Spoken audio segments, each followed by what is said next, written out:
Bonjour et écoutez, bienvenue dans le nouvel épisode du Sound Podcast.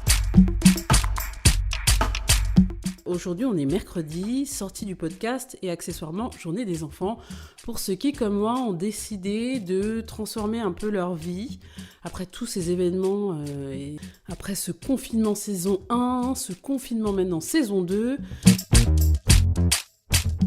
Comment fait-on pour être ancré? Comment fait-on pour gérer l'anxiété, le stress?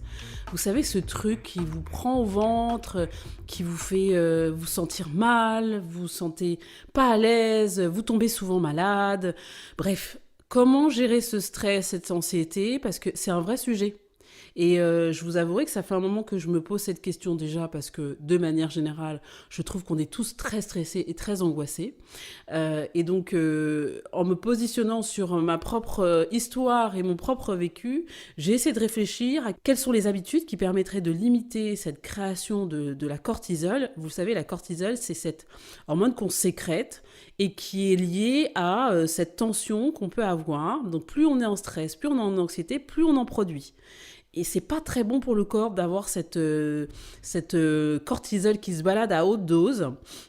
Pour plusieurs raisons. La première, c'est que ça va vous créer des maux dans votre corps divers et variés, sur lesquels vous n'avez souvent même pas la maîtrise, parce qu'en fait, vous avez tellement d'anxiété, vous avez tellement d'angoisse, vous avez tellement peur aussi, la peur, que du coup, vous sécrétez naturellement cette hormone. Donc, quand elle vient se mettre dans le corps en forte quantité, elle peut vous donner des maux, des mal au dos, on se bloque souvent dans une partie du corps, on a mal quelque part en permanence, on a mal au ventre, enfin voilà. Et puis ensuite, il faut savoir une chose, c'est qu'on crée une addiction à ça. Et ça, c'est moins sympa. C'est-à-dire qu'en fait, plus vous sécrétez cette hormone, plus vous la réceptionnez, plus vous vous habituez.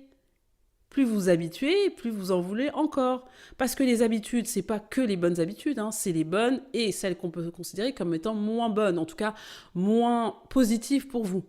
Donc le corps, il a un mécanisme assez simple, hein. Il se dit, bon ben voilà, puisque je produis ça, puisque je deviens habitué à ça, puisque je deviens addict à ça, ben je vais en produire en plus et encore plus. Et je vais même créer des situations dans lesquelles je vais me sentir en anxiété et en peur ou en angoisse. Donc ça paraît complètement dingue, mais on va rester de rentrer un petit peu dans le détail tout en vous donnant des éléments assez simples à comprendre.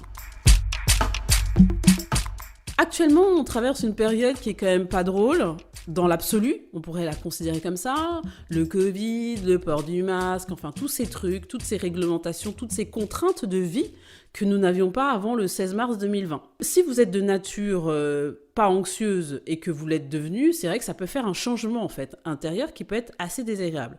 C'est-à-dire que vous aviez l'habitude de voir la vie positivement, vous aviez l'habitude d'avoir vous avez un cadre de vie dans lequel vous vous sentez en sécurité, vous avez une maison, vous avez un appartement, vous êtes en couple, vous donnez de l'amour à vous-même, vous avez des enfants, bref, vous avez des choses, tout ce que je vous ai donné n'est pas une obligation, mais vous avez des choses en tout cas que vous considérez comme étant les éléments qui contribuent à votre bonheur et à votre joie de vivre.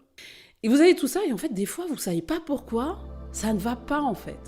Ça ne va pas, vous avez du mal à sortir de votre lit, vous dormez pas bien la nuit, vous vous réveillez souvent, vous avez des pensées négatives, vous commencez à avoir des boules au ventre régulièrement. Bon, bref. Juste pour que vous sachiez un truc quand même, c'est que l'environnement mondial est anxiogène en ce moment. Parce qu'on vit tous une situation désagréable en ce moment avec ce virus qui circule et toutes les informations. Si vous êtes connecté aux médias, vous entendez le Covid toute la journée, c'est hyper anxiogène. Donc, que vous ressentiez ça, hein, même en ayant ce cadre de vie et tous ces éléments qui vous paraissent être ce qui constitue votre bonheur, eh bien c'est normal. C'est complètement normal parce que vous avez 7 milliards d'habitants. On va considérer qu'il y a un pourcentage de personnes peut-être qui ne sont pas touchées par ça et pas concernées, qui sont au fond d'une forêt, qui sont hyper tranquilles parce qu'ils n'ont pas d'infos du Covid. Ok, mais quand même, la majorité des gens sont concernés par cette situation, sont informés et créent cette angoisse permanente qui devient une espèce de masse énorme. Vous savez, comme une espèce de nuage qui est au-dessus de votre tête et il y a l'eau qui coule, enfin, il pleut tout le temps, quoi. Et ça s'arrête jamais. Donc, au lieu d'avoir un ciel bleu, vous avez souvent un nuage au-dessus de votre tête. Donc, du coup, rassurez-vous sur le fait que c'est l'ambiance mondiale, c'est l'ambiance du monde qui fait que vous sentiez pas bien, en fait. Donc ça, c'est la première chose. La deuxième chose, c'est si vous êtes plutôt de nature anxieuse, Donc, parce que voilà, vous avez grandi avec ce qu'on appelle une perception du monde dans laquelle on ne vous a pas suffisamment sécurisé quand vous étiez petit. C'est ok, c'est pas grave, c'est comme ça. C'est juste qu'il faut le savoir en fait. C'est que souvent en fait, l'anxiété ou les peurs ou les angoisses, toutes ces croyances qu'on peut avoir, qu'on verra on verra que ce sont des croyances limitantes parce que du coup, elles vous empêchent de faire plein de choses. Mais toutes ces croyances, toutes ces situations que vous avez vécues dans l'enfance, en tout cas que vos parents souvent, ou en tout cas votre cercle familial très proche vous a transmis, eh bien, vous pouvez avoir une nature un peu plus anxieuse que les autres. Donc, il est intéressant d'avoir cette perception de soi-même, cette introspection, et de réfléchir à, ok, est-ce que l'anxiété, la peur, l'angoisse que j'ai, elle est liée à des choses qui sont factuelles. Donc si vous avez une peur et une angoisse, je sais pas moi, vous avez peur de tomber, les enfants ont souvent peur de tomber, ou alors vous avez peur de rater un entretien. Bon, vous avez une angoisse, ok, fine, essayez de l'analyser en fait. Est-ce que cette peur est réelle ? Est-ce que cette angoisse est réelle ? Et là vous allez me dire, ben, bien sûr que c'est réel puisque j'ai peur. Non mais d'accord. Mais est-ce que vous avez réfléchi à, j'ai pas passé encore l'entretien. Donc là, je suis dans l'instant présent, je m'angoisse donc pour un truc qui n'a pas encore lieu. Il faut savoir que le futur n'existe pas. Le futur, c'est une projection. La seule chose que vous pouvez maîtriser, c'est l'instant présent. Donc, je vous invite, dans vos habitudes, dorénavant, à vivre un maximum dans l'instant présent. Et là, vous allez me dire, ok, d'accord, super, merci Sandra de nous avoir donné cette information, c'est super. Mais ça veut dire quoi, vivre dans l'instant présent ? Eh bien, si je peux vous donner une méthode, déjà, vous êtes là, vous êtes debout, pour avoir conscience, en fait, que vous êtes là, ancré, l'ancrage. Pincez-vous la main, mais prenez votre main, pincez-vous, mordillez vos... Je suis en train de le faire en même temps que je parle. Mordillez vos lèvres. Juste pour vous dire, ah oui, donc vous allez ressentir un truc et vous allez vous caler, en fait, pour vous dire, je suis dans l'instant présent. Autre exercice qui fonctionne bien, c'est de respirer. Parce que alors, déjà, on respire pas très bien parce qu'en vrai, je vais vous dire, la ventilation, c'est j'inspire, je gonfle le ventre, j'expire, je rentre mon ventre. J'inspire, je gonfle le ventre, j'expire, je rentre le ventre. Et si vous regardez bien, observez-vous et regardez comment vous respirez et vous renversez. Souvent, vous respirez à l'inverse. Le seul moment où vous respirez véritablement comme ça, de manière inconsciente, naturelle, c'est quand vous dormez. En dehors de ça, le monde dans lequel on vit a fait que notre système de respiration s'inverse, ce qui est complètement fou. Moi, j'ai découvert ça il n'y a pas très longtemps et du coup, j'ai réussi à travailler cette habitude de respiration en ayant cette conscience de l'air qui rentre dans mon corps, de l'air qui sort et d'avoir une vraie conscience. Vous pouvez être le matin avant de vous lever, vous faites une grande inspiration. Vous inspirez pendant 8 secondes. Vous maintenez vous coupez, vous vous empêchez de respirer. Vous restez sans respirer pendant 3-4 secondes et vous expirez.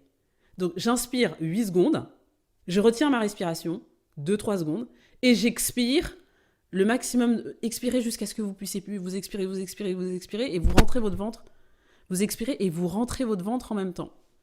Donc la respiration, c'est quand même hyper important. Je mettais dans la description un lien d'un exercice de respiration très simple que vous pouvez faire pour réapprendre justement cette ventilation naturelle, qui vous aidera à réduire votre niveau d'anxiété, de peur et d'angoisse. Hello, écoutez, je suis hyper contente que vous suivez ce podcast. C'est un plaisir pour moi chaque semaine de vous donner plein de best practices, de conseils, d'astuces pour devenir la meilleure version de vous-même. Et je vous propose, si vous voulez aller un peu plus loin, de venir en coaching ou en formation avec moi. J'ai plusieurs thématiques qui sont le leadership, le management, la vente, la création d'entreprise et tout simplement comment réaliser vos projets et comment obtenir la vie de vos rêves. Donc plus qu'une chose à faire, allez sur www.upgradeacademy.paris. Vous verrez, vous pourrez accéder à mes différents coachings, prendre un rendez-vous pour que je vous coach ou que je vous forme. Avec grand plaisir et je vous fais des bisous. Autre habitude qui est importante, bien évidemment, j'en ai déjà parlé, c'est le sommeil. Il est clair que beaucoup de gens ont des difficultés à dormir de manière pérenne, longtemps, d'avoir un sommeil qui ne soit pas coupé par un éveil ou un semi-éveil, un demi-éveil, ou qui est coupé tout simplement par le fait que vous fassiez un cauchemar et qu'à un moment donné, vous vous sentiez en anxiété et vous vous sentiez pas bien.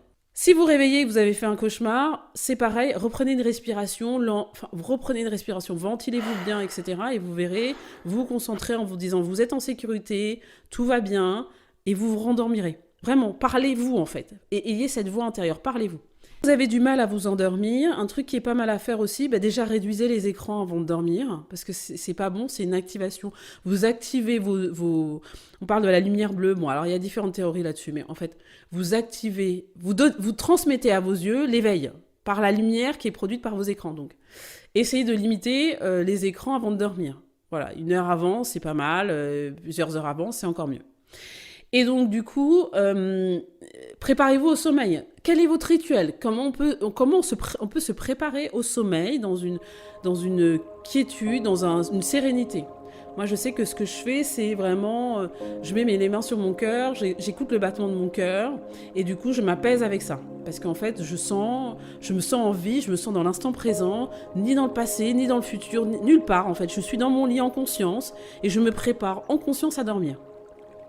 Donc ça, c'est l'habitude du sommeil. Et puis, essayez de voir combien de temps vous avez besoin de dormir, en fait. Parce que, en vrai, le sommeil, c'est ça qui va définir votre journée et qui va donc donner un niveau d'anxiété poussé ou pas. Parce que si vous dormez mal, si vous passez plusieurs nuits sans dormir suffisamment, si vous pensez que vous devez dormir... si vous dormez que 4 heures alors que vous devez en dormir 7 pour vous sentir bien, forcément... ne vous étonnez pas dans la journée de vous sentir mal, en fait, parce que vous ne serez pas assez reposé et que le moindre truc, le moindre événement, paf, ça va vous mettre dans une situation d'anxiété, de peur et d'angoisse. Autre chose, donc on a parlé du sommeil, de la respiration, l'alimentation. Alors moi, je ne suis pas diététicienne, voilà. Le seul truc que je fais là maintenant, c'est que j'écoute quand même. Je sens que j'ai des choses que j'ai du mal à manger, à digérer. Donc j'ai fait plusieurs hydrothérapies. Ça fonctionne assez bien. Donc c'est du lavage du côlon en fait. Et je pense qu'aujourd'hui, je perçois un petit peu mieux les aliments, où je comprends un petit peu mieux comment je dois manger, le ressenti. Bien évidemment, il y a un nombre de calories, une alimentation à avoir par rapport à votre rythme. Mais c'est vrai que j'entends un peu plus les choses qui sont pas très agréables à manger. J'entends un peu plus les moments où j'ai besoin véritablement de manger. J'entends plus mon rythme, ce rythme chronobiologique en fait, qui est tout au long de la journée et qui vous donne des indications sur les moments où vous devez dormir, les moments où vous êtes fatigué, les moments où vous êtes en digestion, les moments où vous avez des coups de barre. Enfin voilà. Et du coup, je dirais qu'une habitude, c'est être un peu plus à l'écoute. Pour moi, ça fait un lien avec la respiration, mais être un peu plus à l'écoute de votre corps. Parce qu'on n'écoute pas notre corps. On ne l'écoute pas, on ne l'écoute pas, on ne l'écoute pas. Et on n'écoute tellement pas que souvent on tombe malade à répétition. Et alors que notre corps est en train de nous dire, bon là écoute, je suis un peu fatiguée, là j'ai truc, là j'ai machin, là est-ce que tu peux faire attention à tel endroit ? Et non mais c'est pas grave, ça va passer, non mais c'est bon, je suis un coup de barre, non mais ça va aller, etc. Et en fait on réfléchit pas aux problèmes, en tout cas aux situations qui ont généré en fait ces états, ces maux dans son corps. Donc après il y a des médecins, vous allez voir votre médecin, etc. Mais ce que je veux dire, c'est que c'est quand même intéressant d'avoir une écoute active, consciente de ce qui se passe dans son corps. Et la méditation est une habitude qui permet de faire ça. C'est-à-dire que vous arrivez à vous connecter dans l'instant présent à votre corps, à sentir même jusqu'à votre sang qui circule dans vos veines, alors que c'est un truc, je veux dire, dans la journée, vous n'êtes pas en train de réfléchir à savoir si vos organes sont bien alimentés par le sang, l'eau, si tout circule bien dans votre corps. Vous ne posez pas la question. En fait, tout est automatisé.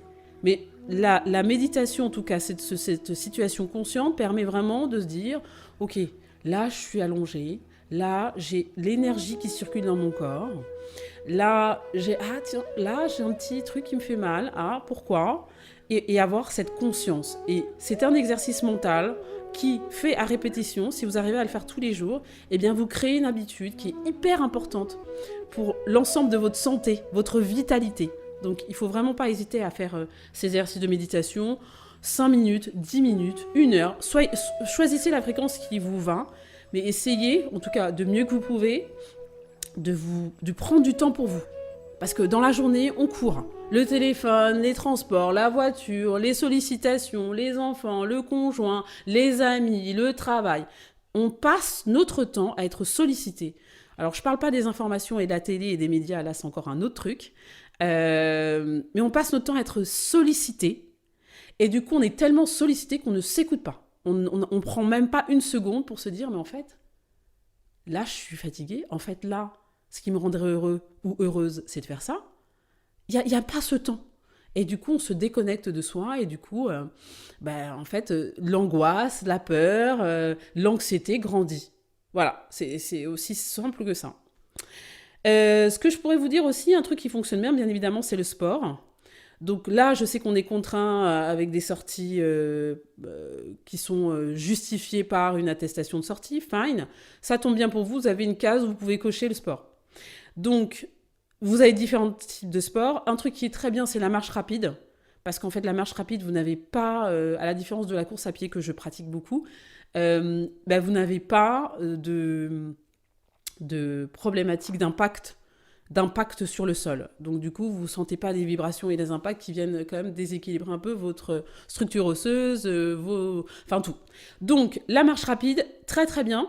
Faites-en régulièrement, ça permet d'oxygéner bien votre corps, de faire fonctionner votre cœur, également vos poumons, d'avoir une belle circulation de votre puissance de respiration, voilà. Donc n'hésitez pas à faire de la marche rapide, ça c'est vraiment bien et pour le coup c'est accessible à tout le monde. Et après il y a plein d'autres sports, je veux dire, l'idée c'est d'avoir une stimulation cardiaque d'à peu près une vingtaine de minutes quand vous faites du sport. En tout cas, la pratique du sport vous permet vraiment de créer cette hormone du bonheur qui est l'endorphine. Donc voilà, vous en sécrétez. Au bout de 20 minutes de pratique, déjà, vous en sécrétez. Donc c'est vraiment bien. 20 minutes de pratique un peu plus de cardio, en fait. Donc 20 minutes de cardio, ça vous permet de créer des endorphines. Donc c'est une hormone du bonheur. Il y en a 4. L'endorphine, la dopamine, la sérotonine et l'ocytocine. Vous pouvez aller regarder, je remarquerai les éléments dans la description, vous pouvez faire des recherches dessus, mais c'est intéressant de savoir quelles sont les 4 hormones du bonheur. Donc ces 4 hormones qui vont permettre de réduire votre anxiété, vos angoisses en fait. Parce que vous allez les sécréter, parce que vous allez trouver le moyen de les créer vous-même. Alors l'ocytocine, juste, c'est l'hormone de l'attachement, très importante. C'est quand vous êtes avec vos enfants, quand vous les serrez dans vos bras, quand vous leur donnez de l'amour, quand ils vous en donnent aussi, vous sécrétez de l'ocytocine, ça c'est valable pour les hommes comme pour les femmes. Et également dans toutes les relations amicales, les relations amoureuses, vous créez cette hormone du bonheur. Donc c'est important d'avoir des relations humaines dans ce monde où on vous contraint à ne plus en avoir, mais c'est fondamental en fait, ça fait partie des hormones du bonheur.